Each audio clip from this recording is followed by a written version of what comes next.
Greetings everybody, and welcome back to Tram Plays Around in another game. Today I'm going to be playing a game called Love, and it is originally written by Alexander Ocias, I think is how you say the last name. And this is a little bit of a pre-warning before I get into this. This game is an 8-bit platformer. Alexander says that it's a interactive story. It does cover, or it does involve themes of abuse, as you will see if you watch this, but I wanted to give people a heads up before starting to watch this that it does involve some pretty triggering, emotionally triggering issues. And so if you are somebody that could be potentially hurt or have bad memories, whatever, brought up from this, then I highly encourage you probably not to watch this unless you really are sure that you want to do this. I'm just giving you that option now before I start playing. I mean, I hope you'll be there, but if you can't, that's all right. And I'm going to get started here. So join me as I play Loved.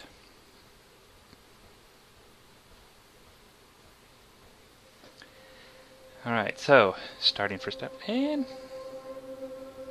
I'll turn this volume down on my side here.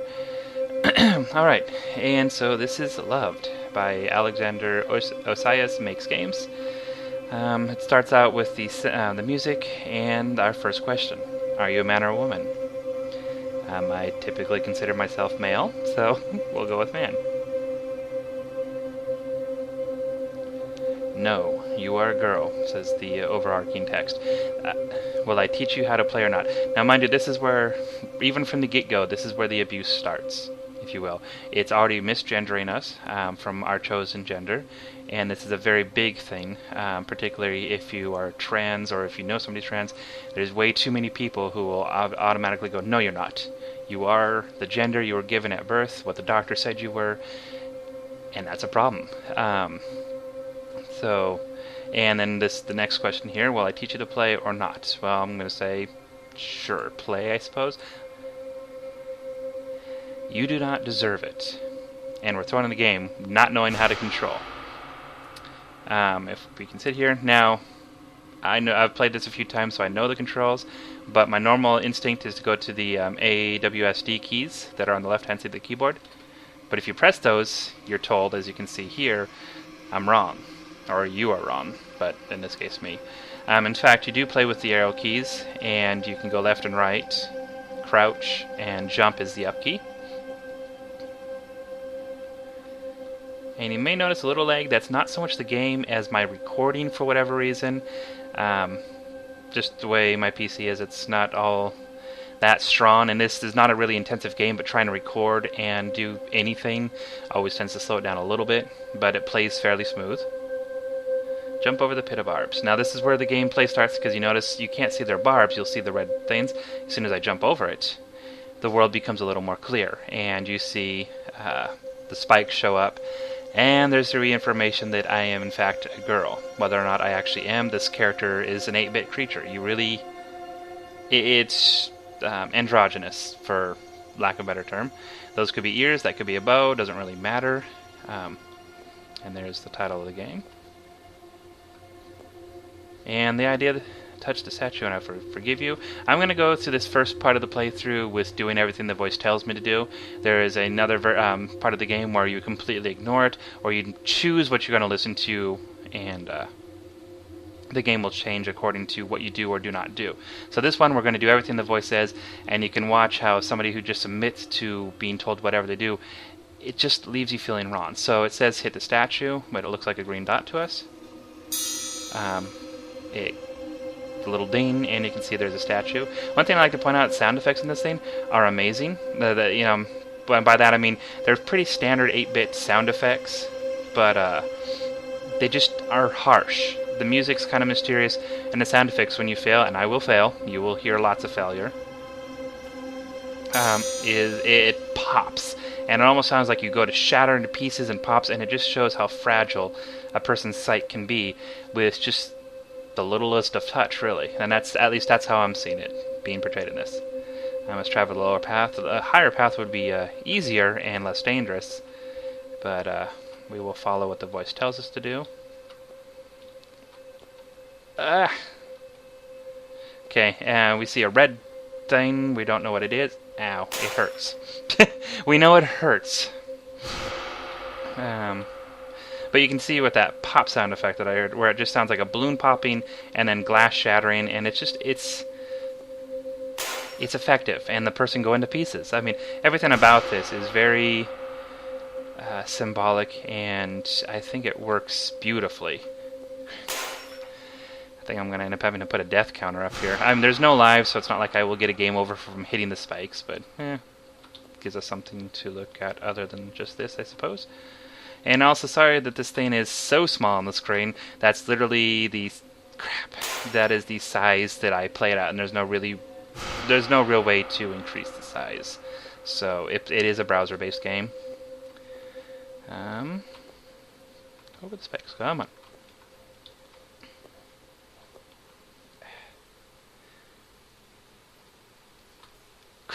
That is such it's such a finicky thing. You touch it at all and you fail. These controls are actually pretty good. They're a little floaty's the wrong word. I feel in control of the character at all times. So whatever I do, I don't feel like I am failing because the controls are cheating me at all. If I jump up, I can move left or I start to get the left and right going. Let's say I'll go straight up, and you can kind of move. You'll see it just kind of kicks in. You'll start moving. It's more apparent when you're jumping that the space will speed up. It's Flash game style physics. Watch out for these spikes here. They always seem to get me. Yay. But it works well enough, and it does allow for you to... Oops, let's not do that. After having played this enough times, you kind of have to go, if you hesitate at all, and that upper thing comes down, you'll kind of get trapped. That was just... The other thing, that white statue thing, likes to throw you out in random directions. Most often, it will throw you backwards a little bit, but it always throws you pretty violently away from it. And that can sometimes mess you up, like it's literally throwing me right into the traps before. There's a serious issue. And when I first started playing this game, where I realized how effective this game would be, or this story would be, at representing abuse, I'm being asked to hurt my character, which I'm going to do. If you jump over it, it'll chastise you. It literally is congratulating me for hurting myself because it told me to. And again, that's where I take, where it's very concerning. I'm trying to think, what am I trying to say? Playing and talking.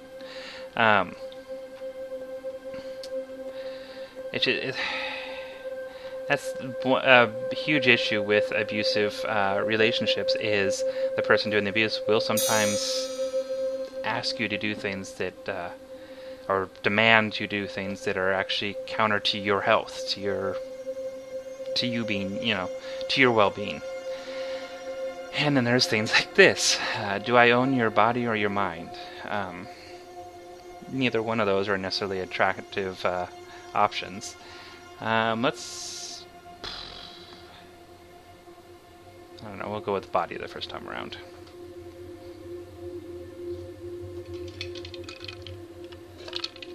So, yeah. It's... That voice, again, this whole game just kind of leaves you feeling uncomfortable, and I know that was the point, and it's done very, very well. Statue turns white. But again, I probably by now you can kind of see why I said this is potentially very triggering for people who especially gone through abuse, and this is all very, very close. Yes, it's in a game format, but this is really real stuff that people have to deal with in their everyday lives, and it's quite vicious. Alright, don't move. We'll stay here. Okay. And as you can see, each time I do something correct according to the voice, more and more of the world becomes clear. You can now see that it wasn't just black walls, there's little brick patterns, there's little lights, the enemies become more clear, so your whole world does kind of turn into this black and white environment. And we're not going to touch that statue.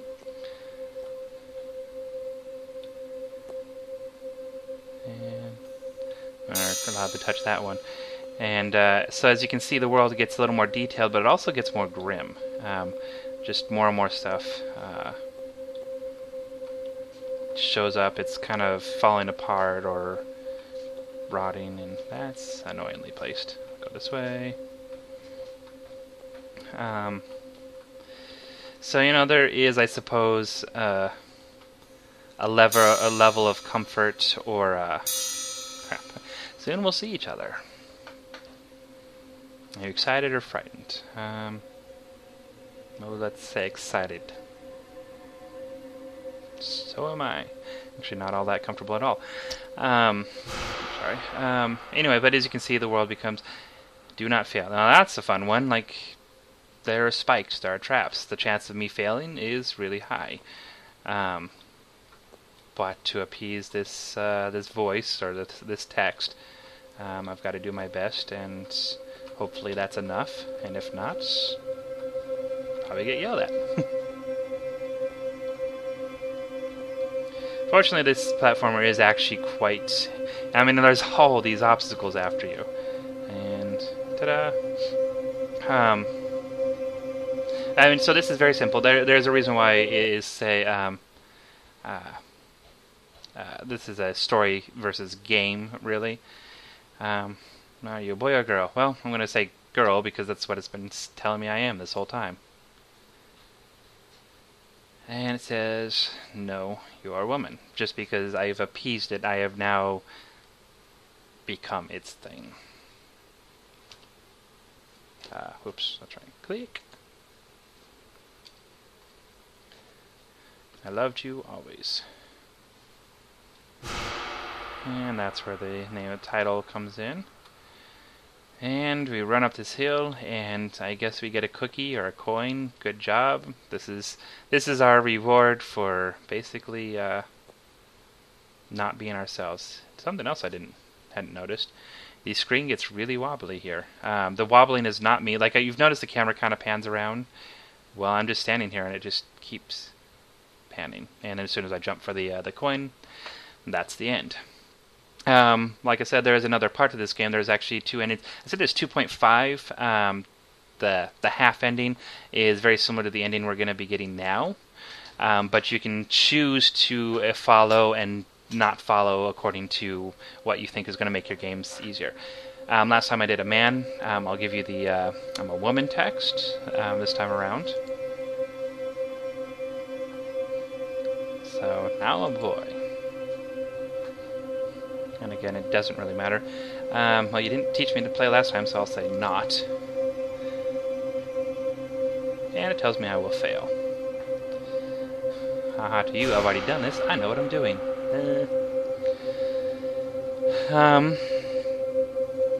Okay, jump over. Well, I'm going to jump right into him. Now, what happened is, since I have refused to listen, and see, that's where that throwing thing is. It threw me all the way back. Now that I've refused to listen to the text, I deliberately went against it. You'll notice that there are glitches appearing on screen. Little colors, random. Doesn't seem to be too much, but you'll notice as I go along, they start following me. Also, things like the barbs and all that stuff, they now stay red. I'll have a bunch of red boxes to show me where dangers are, but I really won't know what the dangers are, so my world gets a lot more confusing.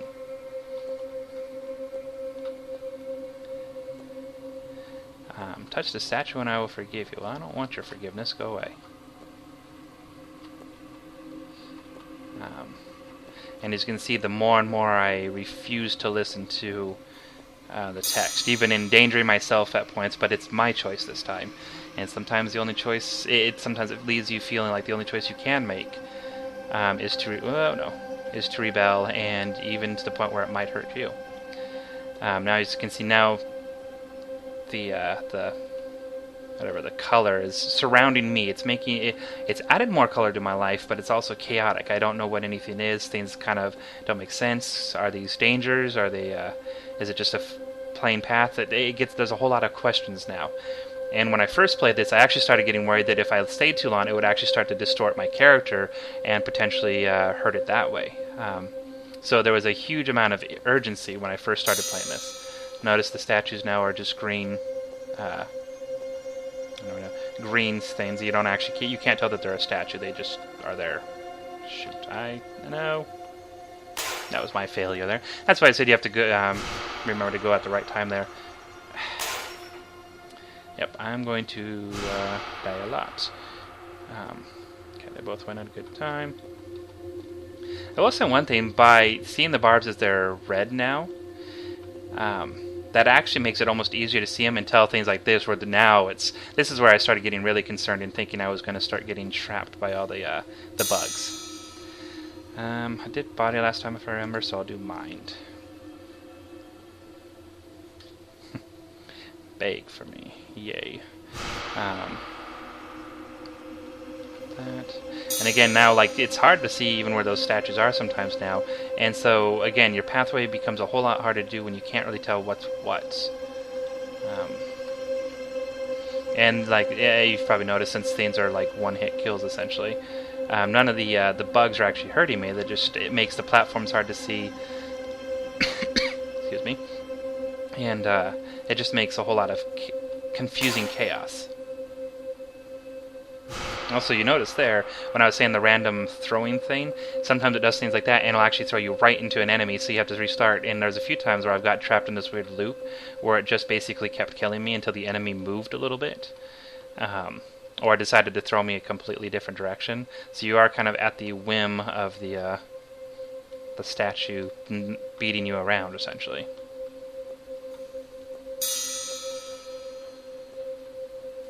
Ouch. Could have done that a little differently.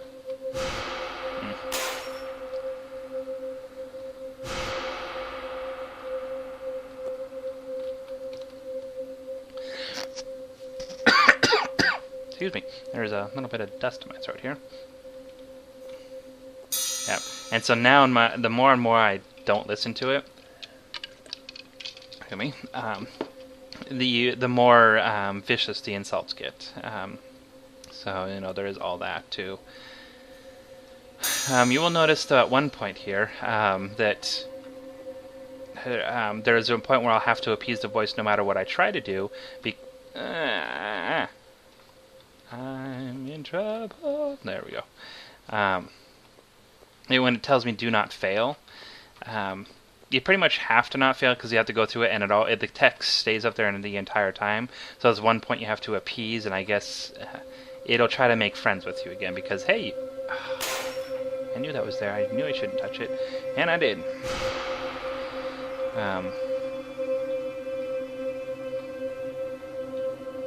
Nope. Okay. There we go. Come here, you. As you can notice, too, with the world getting more hazy and stuff, it's actually, I mean, yeah, you can see the enemies, but at the same time, you can't. They start to mix in with all the other buggy looks of things, particularly like those ones that one that's hidden in the spikes there.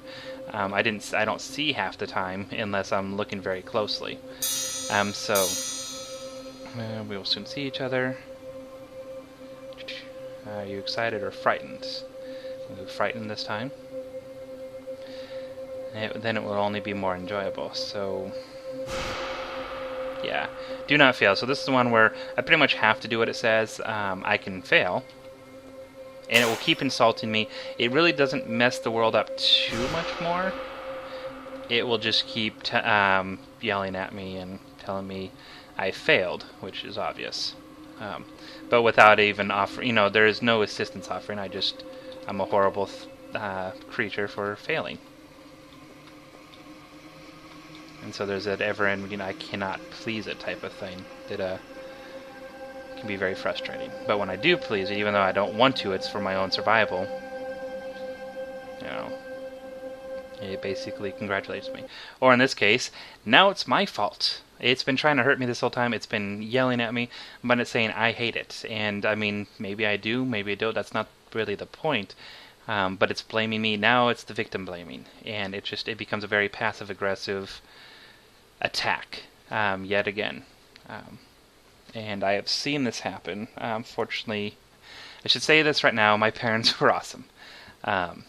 And I actually had a great, my childhood was awesome, and they raised me the best they could, and I don't they never abuse me, is what I'm trying to get across.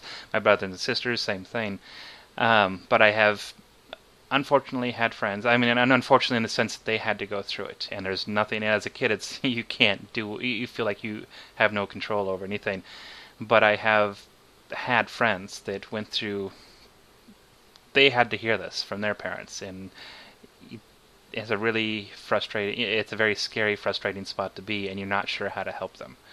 Um, so this is why I was saying this game can be very triggering for some people. And there's the I loved you again. Where will you go? Will you be close to me? Either of these will basically be the same thing. I'm going to say go. Your ending doesn't really change. I think there's a slight different text. I beg you to stay, or I think it apologizes basically. But you just start running down this hallway. The world kind of bugs out as it is, and then it's just going to end here in a second. And that's that. You don't know what happens. That's your end. They ran away. You don't know if they really got away. What happened to them?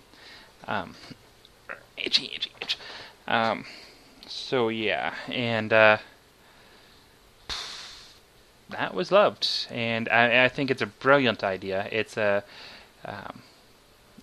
Alexander Ocias made a wonderful. Or I should say a thought-provoking. I don't know if wonderful is the correct word for this, but I hope you get what I'm meaning. Is it's very thought-provoking, but it can be a bit much just because of how intense it is. And the 8-bit graphics and sound kind of help alleviate. Like if this was a 3D game, it would be really potentially horrific, but at the same time, by making it so simple, it's actually making you think more about it. Like, I can think back to friends, and I can think back to situations that I have seen abuse happening, or I've experienced certain types of abuse outside of my family, and it's one of those things where it makes you kind of go through that again. So that's why this, why I keep caution. I've been trying to bring it up, and why I've been talking over this like I have. I think it's brilliant, and if it's something that won't affect you too badly, I actually do recommend you playing through it, because there is something about just having that hands-on control of trying it that is unique. But again, be warned, you kind of need to be in the right mindset, otherwise it can be pretty harsh to go through. So, I mean, take that into consideration, and I do hope you enjoyed this playthrough and that you'll take a look at the game. There's another game that Alexander has made in his demo reel here. You can look through his website. He has a bunch of cool looking art, some videos. Excuse me, I'm getting all blah. Anyway, he's got in his show reel some interesting things, various videos like this video here, which his idea was to capture happiness, I think is, if I remember correctly. Anyway, and it's really simple, but it is actually kind of a cool, very satisfying video to watch for whatever reason. So again, take a look at the site. You can go to alexanderosiris.com, and I'll have a link in the description. It's clearly here, and I'm not going to cut this out, so you can see up here where it is. So there's multiple ways to see where to go to play this and see his stuff. And I'm rambling, so have a great day, and I will see you. Keep looking at my monitor thing. I will see you in the next video. Thanks for watching.